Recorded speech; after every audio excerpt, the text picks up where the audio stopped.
نہ سو جاتا اور میرے رسول مصلی بچھا کے کھڑے ہو جاتے.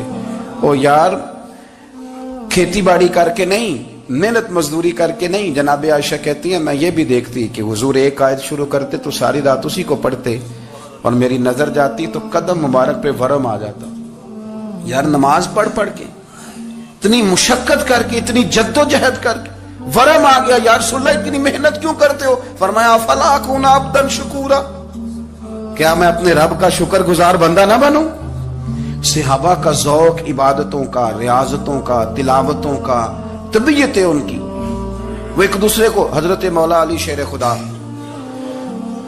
کرم اللہ تعالی وجہ الکریم کے زمانے میں روم کے بادشاہ نے کہا یار یہ مسلمانوں کا پتہ تو کرو, یہ آخر کیوں اتنے زیادہ مجاہد ہیں. اس زمانے میں جاسوس بھیجنے کا مزاج تھا. اب تو جاسوس پکڑا جاتا ہے, اب تو جاسوس, اور جاسوسی کا شوق ویسے آج بھی ہے. عرض کروں تھوڑی سی بات اس عنوان سے. پتہ کیا ہمارا مسئلہ ہے؟ ہم جہاں جاتے ہیں نا وہاں تھوڑی خوشبو سونگنے کی کوشش کرتے ہیں. وہ کیا ہے تو یہ کیا ہے تو ادھر کیا ہے تو تھوڑا سا ادھر کیا ہے. میرے رسول پاک پڑھیے درود شریف, سارے پڑھیے ذرا زور سے, صلی اللہ تعالی. نبی پاک علیہ السلام نے فرمایا جاسوسی نہ کرنا ورنہ تم بندوں کو خراب کر دو گے. اور فرمایا اس طرح نہ ہو کہ تم کسی کے آپ کھول نہ نکلو تو تمہارے پہلے کھول جائیں. یہ جو ذوق ہے نا یہ ختم کریں, چھوڑیں. مطلب آپ کس چکر میں پڑے ہوئے ہیں؟ اتنی زیادہ توجہ کرنے کی کیا ضرورت ہے؟ نے کام سے کام رکھیں, اس میں بندہ تھوڑا سا نا آسان رہتا ہے. یہ جو بہت زیادہ ٹٹولنے والے لوگ ہوتے ہیں نا وہ بےچارے پھر عمر ٹٹولتے ہی گزار دیتے ہیں, اس لیے کہ مزاج ہی بہت پکا ہے. بوری کا منہ کھول کے اندر تک ہاتھ ڈالنا, تو پھر کئی دفعہ سامنے سے بچھو بھی لڑ جاتا ہے, خرابی ہوتی. تو جاسوسی کی جاتی تھی. اس نے بھی جاسوس بھیجے کیونکہ قبیلوں کے لوگ تھے, کچھ مسلم کچھ کافر, پہچانے نہیں جاتے تھے لوگ. تو کچھ لوگ اس نے بھیجے, انہوں نے آ کے نا تحقیق کی, ریسرچ کری کہ آخر ماجرا کیا ہے. تو واپس جا کے انہوں نے رپورٹ دی نا روم کے بادشاہ کو. اس رپورٹ کا ایک جملہ بڑا شاندار ہے. وہ کہنے لگا بادشاہ ہمیں مسلمانوں کی کوئی سمجھ نہیں آئی, ہمیں کوئی سمجھ نہیں آئی. انہوں نے کہا کیوں نہیں سمجھ آئی؟ کہنے لگے یار عجیب بندے ہیں, جب رات مصلی پہ بیٹھتے ہیں تو یوں لگتا ہے ان کا دنیا سے رشتہ ہی کوئی نہیں, کوئی کسی کو نہیں جانتا. کوئی اپنے دکھ سنا کے رو رہا ہے, کوئی اپنی بات کر کے رو رہا ہے. لگتا ہے کہ ان کا کوئی رشتہ ہے ہی نہیں جب مصلی پہ بیٹھتے ہیں.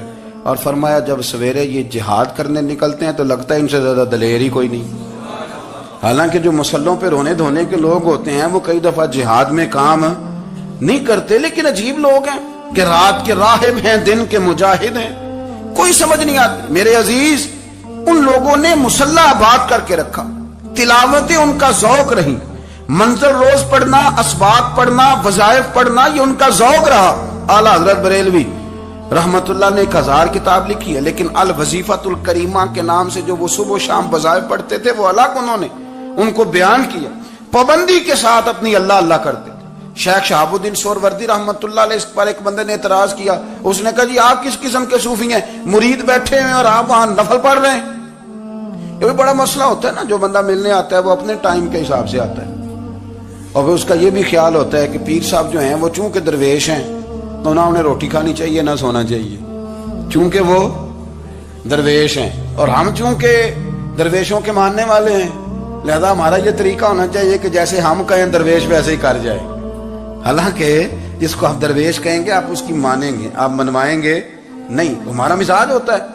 شیخ شہاب الدین پر لوگوں نے اعتراض کی, حضور لوگ ملنے آئے ہیں, زیارت کرنے آئے ہیں, یہ بندے دعا کرانے آئے ہیں, اللہ اللہ کرانے آئے, اور آپ نفل پڑھ رہے ہیں. کیا جملہ ہے, کیا حسن ہے, کیا خوبصورتی ہے. فرمانے لگے رب رسول سے مانگنے کے لیے مصلی بچھایا ہے, اگر وہاں سے مانگوں گا نہیں تو تمہیں دوں گا کیا؟ پہلے مجھے کچھ لے تو لینے دو, اگر میرے پلے کچھ ہے ہوگی تو آگے دوں گا نا. تو میں مانگنے گیا تھا کہ یا اللہ دے, تیرے بندے لینے آئے, دے تو میں کچھ لوں گا تو آگے دوں گا نا.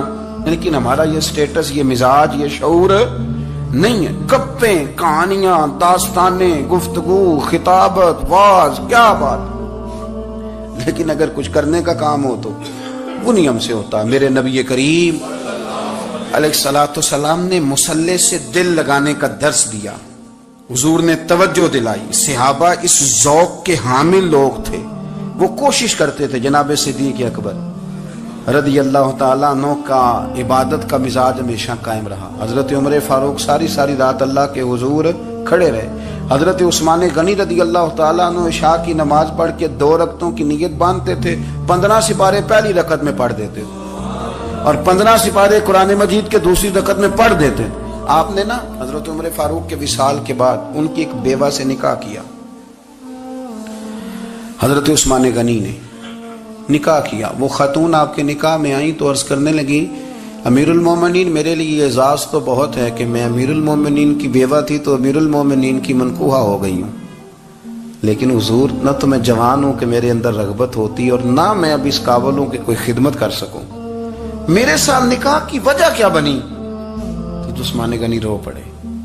فرمانے لگے میں نے عمر فاروق کو مسجد میں دیکھا ہے، عدل کرتے دیکھا ہے، انصاف کرتے دیکھا ہے، امت کی خیر خواہی کرتے دیکھا. تمہارے ساتھ نکاح اس لیے کیا ہے کہ تم مجھے یہ بتاؤ کہ عمر فاروق گھر کے اندر اپنے رب کو کیسے راضی کرتے، گھر کے اندر کیسے راضی کرتے تھے، وہ طریقے بتلاؤ، تم بتاتی جانا اور میں بھی اسی طرح گھر میں عبادت کروں. میرے رسول کریم علیہ الصلوۃ والسلام نے ارشاد فرمایا، حضور فرمانے لگے جس گھر میں اللہ کا ذکر ہوتا ہے وہ گھر زندوں کا ہے، اور جس گھر میں رب کریم کا ذکر نہیں ہوتا وہ گھر زندوں کا نہیں ہے. گھر نا ہم نا کتابوں میں پڑھتے ہیں کہ ایک بزرگ کہتے ہیں، حضرت فضیل بن ایاز کہتے ہیں کہ میں ایک گلی سے گزر رہا تھا تو گھر کے اندر کسی قاری سامنے قرآن کی آیت پڑھ دی، ولی من خاف مقام ربہ جنتان. میں تے میرے کانوں سے ٹکرائی تو اللہ نے میری کایا ہی پلٹ دی، میں توبہ کر گیا. اب گھر کے اندر سے آواز آئے تو صحیح نہ تلاوت کی، پر اندر سے آواز آتی نہیں، یا ڈیک بجنے کی آواز آتی ہے، یا ٹی وی چلنے کی آواز آتی ہے، یا دھوم مچانے کی آواز آتی ہے. عبادت کا وہ جو خاص شوق تھا، وہ جو حسن تھا، وہ جو توانائی تھی، وہ جو بات تھی. ایک جگہ پہ ہم بیٹھے تھے تو وہاں ایک صاحب آئے اور انہوں نے آتے ہی کہا کہ مہربانی کریں ذرا مجھے مصلی دے دیں، میرے نہ کچھ نفل رہ گئے. تو میں نے وضو کر لیا تو کوئی مصلی مل جائے. مصلی انہیں دے دیا گیا، وہ مصلی لے کے چلے گئے تو پیچھے ایک صاحب نے تبصرہ کیا، کہنے کتنا ریاکار بندہ ہے، لوگوں کو دکھا رہا ہے کہ میں نفل پڑھتا ہوں، ہے کو بات کرنے والی. میں نے اسے کہا تو مہربانی کرنا اس طرح کی ریاکاری تو بھی کر، پکڑ مصلی اور جا تو بھی تھوڑی ریاکاری کر کے آ، اٹھ ذرا شکر کر، کوئی یہ ریاکار بھی ملا ہے، کوئی نفل پڑھ کے ریاکاری کر رہا ہے. اللہ کا میں کہتا ہوں کو پڑھے تو صحیح نہیں، یہ کوئی دور ہے نفل پڑھنے کا؟ اس میں تو لوگوں کا مزاج ہی نہیں، طبیعت ہی نہیں. میں نے کہا چل مہربانی کر یہ لے مصلی اور تو بھی جا تھوڑی سی یا کاریا ریاکاری کرو تو صحیح نا. مزاج ہی نہیں، ذوق. جمعے کی نماز پڑھ کے یوں دنیا بھاگتی ہے، او ہو پتہ نہیں کون سی پیچھے آگ تھی جو بجھائی جائے گی. اور آج تک لوگ مسئلہ پوچھ رہے ہیں کہ جمعے کی بعد والی سنتیں کتنی ہوتی ہیں. میں نے کہا کتنے سال ہو گئے جمعہ پڑھتے، کتنے سال ہو گئے، ابھی تک سنتوں کا نہیں پتا، ابھی تک نے علم کے پہلے کتنی رکھتے ہیں اور بعد میں کتنی رکھتے ہیں. فجر کی سنتیں کب پڑھنی چاہیے، سنو فجر کی سنتوں کے بارے میں. میرے رسول کریم سید عالم صلی اللہ تعالی علیہ وسلم سے ایک صحابی نے پوچھا تھا، حضور میری فجر کی سنتیں رہ گئیں یا رہ جاتی ہیں تو حکم کیا ہے؟ کیا انداز ہے حضور کا.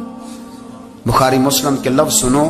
حضور سید عالم صلی اللہ علیہ وسلم فرمانے لگے، اس نے کیا پوچھا تھا، حضور جواب کیا دیتے ہیں؟ فرمایا فجر کی سنتیں کبھی نہ چھوڑنا، فجر کی پہلی 2 سنتیں کبھی نہ چھوڑنا. یا رسول اللہ صلی اللہ تعالی علیہ وسلم میری رہ گئی ہیں، رہ جاتی ہیں.